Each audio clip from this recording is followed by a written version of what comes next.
ำหรับสถานเพียงนาตีกองพอสเกลไอเนอร์นี่คืออากรอกคลังนักสำหรับกองต่อไปไกลต่อประบอรุซีบานสำหรับวิประหารอย่างคลังหายพวกเก็บบานบันทันต่อปีสมรภูมิเซ็งดับใบกบดันดอบโยตีกองในอากรแต่บ้านตามเป็นจีระบอบปูตินแต่ตัวใบจียานากับดาวเนซอแต่30%โดยนูเต้ได้กองกำลังระบบการกระปุนแต่การกับหายพวกเก็กระปุนแต่จีเยี่ยมมันบองตีกองนี้ได้มีสุนทรายบาสมละมันการนังสมสปากรมตลอดปริมัดได้กระปุนแต่ตับดันปออาร์มินออนตาจีนบาสมบาปริมัดกระเล็กมาตามด้านของปีทานอภินายสมรภูมิพิการการระบบอุยการเป็นได้สำได้ตลอดตีกองยุทธศาสตร์ระบบอุยการคือตีกองพอสเขาในพิการการในขนมดอกบอลในเปมันอะไรนี่คือบาพอหลุมบ้าระบบกองกำลังอุยการนึ่งกาวีกำหบบาอย่างคลั่งปีกองต่อระบบสตรีบันวีโจตดอกระดาตีกองหายบัตามการพิจารณาอะไรนี่ต่อระบบรัสเซียบันกันกับตีกองพอสเขาคือประมาณ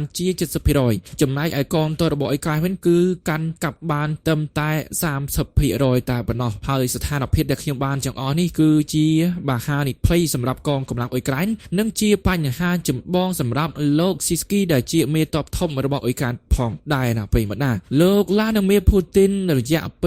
มวยคายชงกราวนี้บานพลัดโดยยุทธศาสตร์เพลียมบัญชีเอาโลกคาราซิเมาได้จีเมตอบตัวบรรทุกเนื้อไอสมรภูมิเพียงการกัดดอกกองต่อมือจำนวนปีตีกรองเนื้อไอดับบอลลูฮานคือตีกรองคูแพนดำใบดักบรรโจแต่ขนมสมรภูมิตีกรองพอสเกลนี่นะไปหมดเอาไว้ได้โลพูตินบานปนปองอะไรนี้กำปองแต่7 บอลสำหรับท้ายเบอร์มือตามสถานอภิปไตยตุบใบจีอย่างน่ากองต่อไปกรานบาริกาถาพวกเกย์ในตาบรรโตการกำเพลิงบ่าประยุทธ์ขี้ในกระดาตีกรองตายมาดอได้พีเยี่ยมวิบ่อวิ่งเฮ้ยเมื่อเคยท่าบ่ามันตอนมีเพียบชื่นเรื่องสำหรับกองต่อไปกลางเตะเอาไว้ได้จีฮัดพอได้ทั่วเอาไอ้กายเมนกาจอกสาวในเลือตีกรองนี่บ่ตามกาบรรเจาระบบเมตอบไอ้การบ้านไหนดังพอได้ท่ากาได้บ่ามาดองจอจ้ามันดองมันจอจ่ากากอมโตรมาดองริงสมุดมาดองโดยเพลียมเน่หินจังกาห้ามปราณเอาเหมือนเอาไอ้การบ้านเก่าไอ้พหาอริยะจุงาช่ายนึ่งแต่แต่พลัดโดยยุทธศาสตร์การประยุทธ์บอกไอ้การนี่วิปะพอแต่ดอล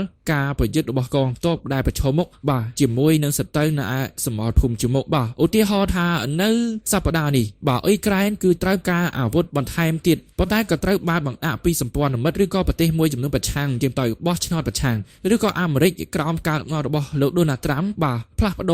บ่มนอกมันพอจุ่มนุ้ยสพีผู้ดาวไอ้การอันนี้ให้คือจีปัญหาได้เจ้าแต่โปแต่เลือไอ้การกรุบไปเวลีหายทั่วเอาไอ้กองตบไอ้การนั่งเมียนกาเจ้าทอมถอยบ่าเมียกาเจ้าทอมถอยสำหรับแผนการระบบโลกปูตินคือจิกาพญาซากมเรียมหรือก็เอาดังทาบ่ารูซีนั่งเหมือนบอบองสิงเกรียมไม่เต้หายอย่างจังคือไว้ยตีกรองอัดบ้านตัวใบเจียตีกรองเซ็งเหมือนมีพิจิตรกระด้อยแต่ตีกรองนี่เตยแต่ยกอัดบ้านดับใบบางหายท่ารูซีมันจบเหมือนบอบบองสังเกรียมเหมือนใจสังเกรียมหายกับบานพญาซาแต่ดอลโลกโดนัลด์ทรัมป์จีจมบองพอได้จีบ่าอะไรนี่คลาจีโอปสะหรือก็คลาจีจะอังแต่ตั้งก็ระวังปูตินเลือกขนมสถานอภิบดอกกระสำหรับกองตบไอ้ไกรขยมกระสมตะซาบาตดอลตอบระบบไอ้การปีจุ่มไงคืนทาตีครองบานเคลียกันกับดากองต่อบอลซีในกระดาษตีกรองตะหอยหากเมียนตังกรอบมิซิลิเมียนตังกรอบบาตเนียพิเลอกะคือเมียนกับเพลิงท้องปะแต่ต่อระบบไอ้ไกรเหมือนพร้อมดอกถอยหรือก็เหมือนพร้อมบอบบองตีกรองนี่บ่ารถเจ้าสมอพุ่มได้เงี้ยสโรนเต้นะคือในแต่ตัวบัญชี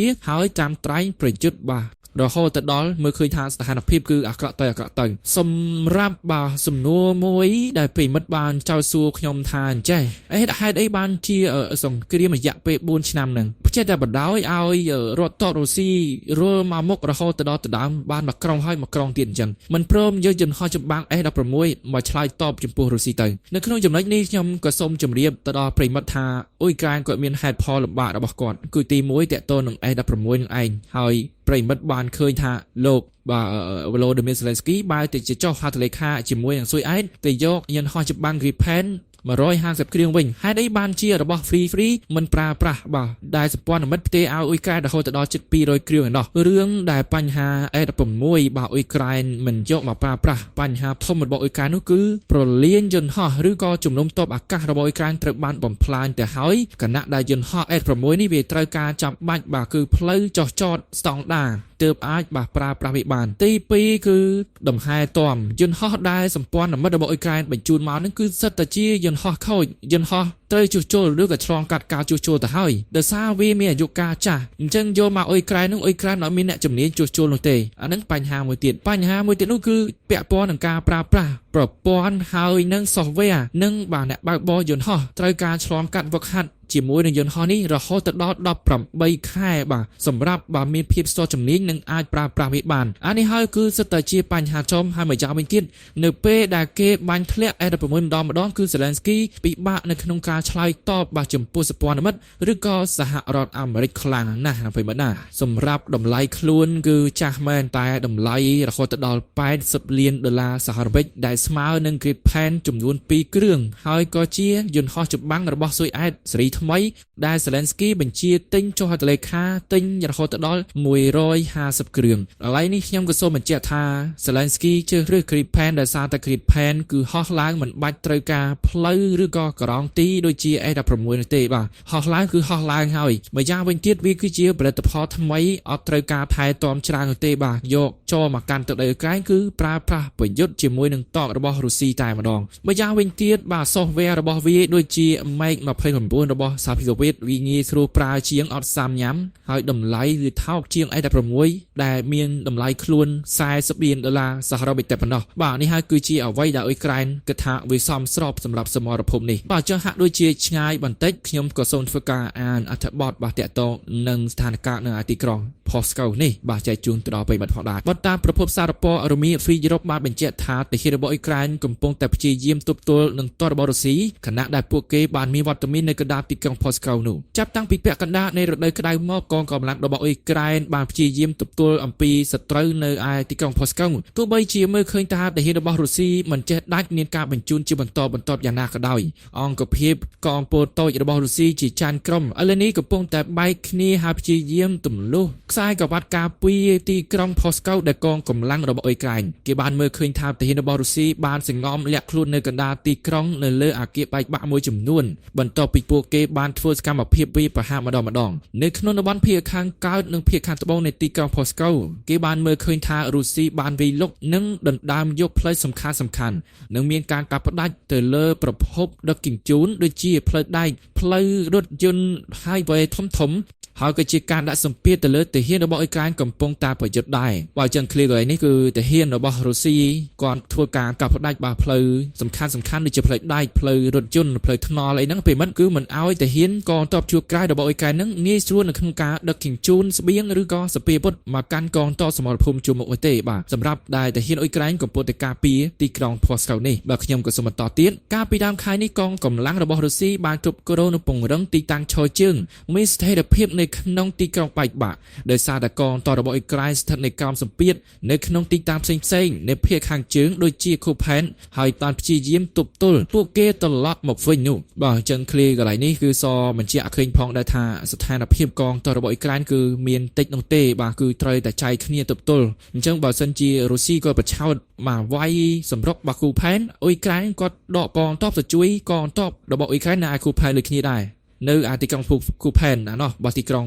ចិត្តនឹងដែរអញ្ចឹងនៅពេលដែលរុស្ស៊ីគាត់បដូរយុទ្ធសាស្ត្រភ្លាមមកវាយទីក្រុងMoscowពេលគាត់ដកកងទ័ពត្រឡប់មកវិញដកអត់តនៅទេបាទដោយសារអីគឺគេផ្ដាច់ចរន្តផ្លូវបាត់ទៅហើយផ្លូវដែកនិងផ្លូវរថយន្តហ្នឹងគឺគេកាត់ផ្ដាច់ទៅហើយតម្រាំតែកងទ័ពបាទជួរក្រោយរបស់អ៊ុយក្រែនម្ដងហ្នឹងគឺត្រូវបានរុស្ស៊ីគាត់បាទកាត់ផ្លូវទៅហើយគាត់កាក់ផ្លូវទៅហើយខ្ញុំក៏សូមបញ្ជាក់ថាទីក្រុងMoscowគឺនៅតំបន់ភាគខាងកើតនៅឯតំបន់Donetskចំណែកឯគូផែននៅភាគខាងកើតដែរប៉ុន្តែនៅលូហានបាទគិតជាចម្ងាយខ្ទង់200គីឡូម៉ែត្រអីហ្នឹងណាពេលមិនណាគឺឆ្ងាយដែរបាទខ្ញុំក៏សូមបន្តទៀតលោក Pesi Paroni អ្នកវិភាគរបស់ហ្វាំងឡង់អង្គភាពបើចំហ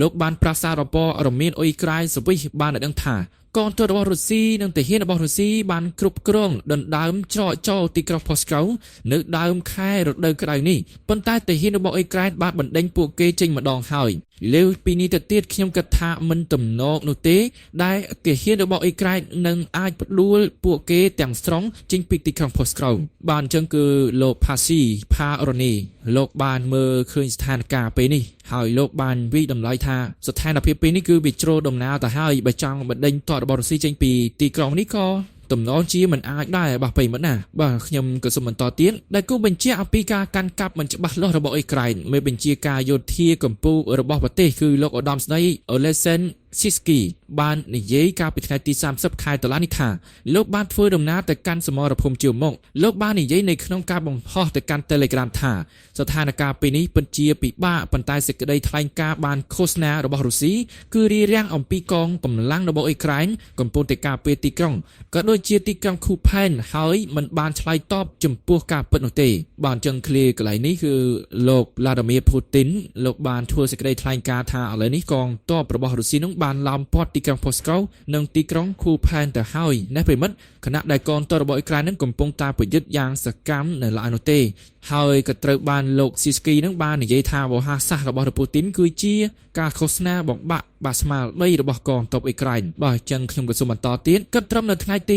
29ខែតុលាទាហានរបស់អ៊ុយក្រែនបានប៉ាន់ស្មានថាមានទ័ពរបស់រុស្ស៊ីចន្លោះពី200ទៅ400នាក់បច្ចុប្បន្នពួកគេកំពុងតែស្នាក់នៅតាមសង្កាត់នីមួយៗនៃទីក្រុងហើយមន្ត្រីរបស់អ៊ុយក្រែនបានរាយការណ៍ថាពួកគេកំពុងតែត្រៀមប្រយុទ្ធគ្នានៅតាមដងផ្លូវយ៉ាងខ្លាំងក្លាសម្រាប់លោក Petorian ក៏បាននិយាយថាវាច្បាស់ណាស់ដែលទាហានរបស់រុស្ស៊ីនៅក្នុងទីក្រុងរួចទៅហើយប្រតិបត្តិការនៅក្នុងនោះគឺមានចំនួនច្រើនបាទអញ្ចឹងគឺខាង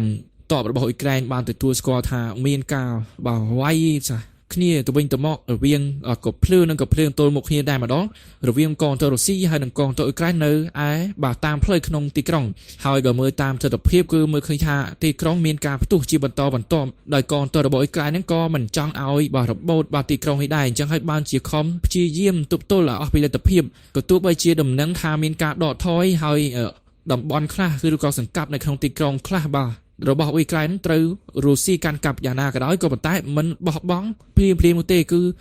ព្យាយាមបាញ់ប្រហារតបទល់ទៅវិញអញ្ចឹងទៅណាព្រាមណាបាទខ្ញុំក៏សូមបន្តទៀតលោកអាដាមស្នេហ៍អាយសាហ៊ីអាខីសែវលោកបានបញ្ជាក់ថាស្ថានភាពពេលនេះគឺពិតជាពិបាកនៅក្នុងការទប់ទល់ជាមួយសត្រូវដោយសារសត្រូវមានចំនួនកងកម្លាំងមនុស្សច្រើនហើយនឹងមានកងកម្លាំងបំពេញបំផ្លាញច្រើននេះរាប់បញ្ចូលទាំងកំភ្លើងធំនិងការវាយប្រហារយន្តហោះគ្មានបើកនិងការទម្លាក់គ្រាប់បែកតាមអាកាសជាចម្បងផងដែរបើចឹងឃ្លាកន្លែងនេះគឺបញ្ជាក់ថារុស្ស៊ីក៏ប្រើទ័ពច្រើនអានឹងទី1ទី2គាត់មានគ្រឿងធុបកច្រើននៅក្នុងការបំពេញបំផ្លាញទីក្រុងនិងវាយប្រហារទៅលើអ៊ុយក្រែនទី3គាត់មានកងទ័ពយន្តហោះគ្មានបើកទី4គាត់មានយន្តហោះទម្លាក់គ្រាប់បែកពីលើអាកាសណាអញ្ចឹងគឺយុទ្ធសាស្ត្រទាំងអស់នេះហើយដែលវាយបំបាក់កងទ័ពអ៊ុយក្រែននៅទីក្រុង Moscow នឹងឯងខ្ញុំក៏សូមបន្តទៀតភ្លាមនៅភាគខាងកើតនៅទីក្រុងផ្លូវ Highway លេខ T0504 នឹងជាកន្លែងដែលអង្គភាពអ៊ុយក្រែនកំពុងតែទប់ទល់ឥឡូវនេះត្រូវបានឡោមព័ទ្ធលោក Denny Pravochi អ្នកវិភាគរបស់អ៊ុយក្រែនបាននិយាយថាប្រសិនបើផ្លូវ Highway